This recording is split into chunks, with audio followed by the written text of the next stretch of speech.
if out-of-state liberals want to steal money from your constituents, you'll do exactly what these out-of-state liberals want you to do. Which side are you on? Which side are you on?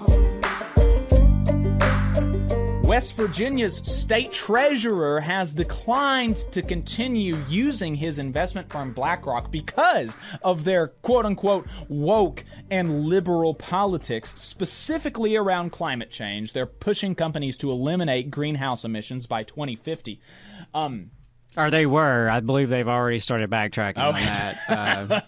The state of Texas wasn't a fan in the oil industry there. So my understanding is they were already waffling on that, but they damn sure wanted to put it out there to make it look like they were great stewards of the environment. Well, so, I say all this to say that Adam, we would say Larry Fink is a person that Alabama Republican politicians would call an out-of-state liberal, right?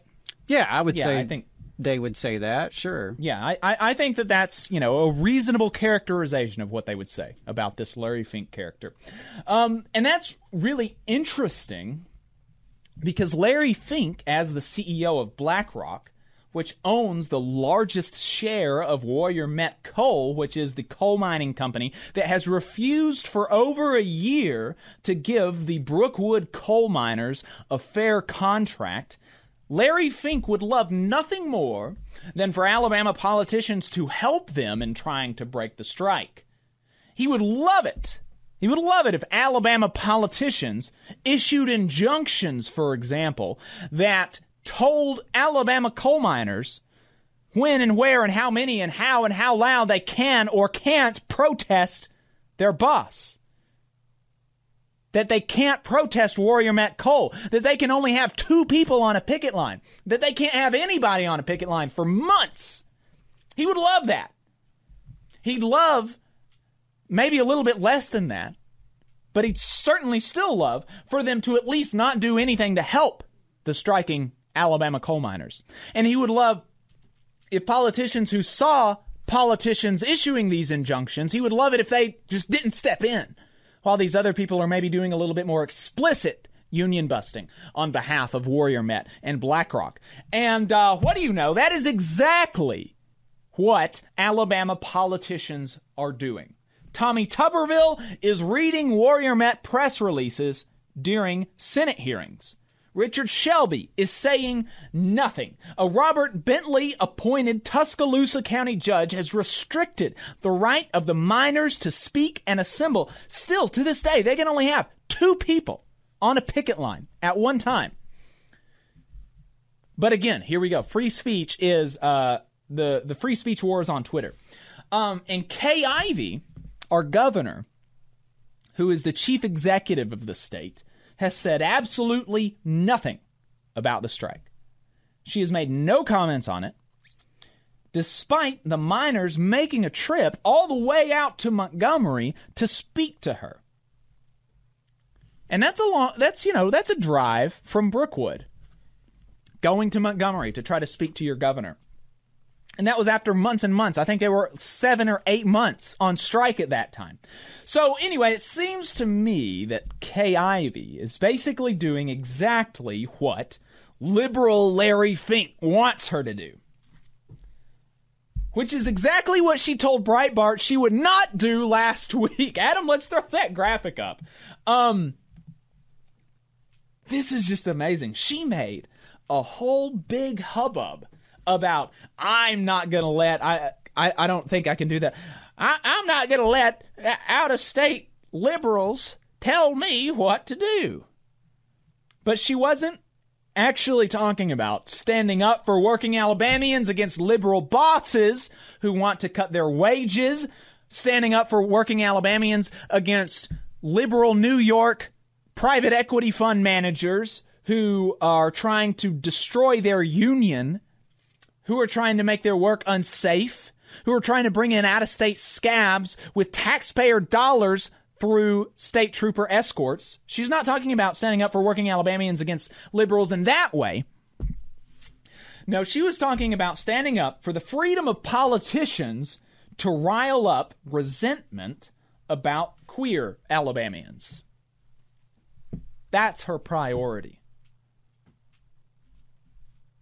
It's disgusting, really, the way they have demonized transgender people, especially this last legislative session, these last few weeks. It's the classic divide and conquer approach they are taking to the population of Alabama. It's a tried and true tactic. They've been doing it here in this state for many, many years. They've done it since we've been a state. For 200 years, they've been doing this divide and conquer and trying to get some of us to target others of us. It's really disgusting. And, I'm worried about our friends and neighbors who are LGBT and how this is going to affect them psychologically, physically, in terms of actual physical risk by the way these politicians are riling folks up about them. You've got Kay Ivey putting out these disgusting ads and Tim James putting out these disgusting ads. It's, it's gross and it's irresponsible. And it's, it just really, it's disturbing to me. They would use children as political footballs. Children. I mean, because they're talking about kids here. Kids, they want to deny medical care to kids. They want to deny medical care for these families and demonize them and target them. And for her to pose as some kind of rebel by doing so, that she's standing up to the powers that be. No. Right. You're doing it. You are the powers that be, and you're doing exactly what y'all have always done, which is try to divide the working class against itself to target more marginalized people. Yeah. So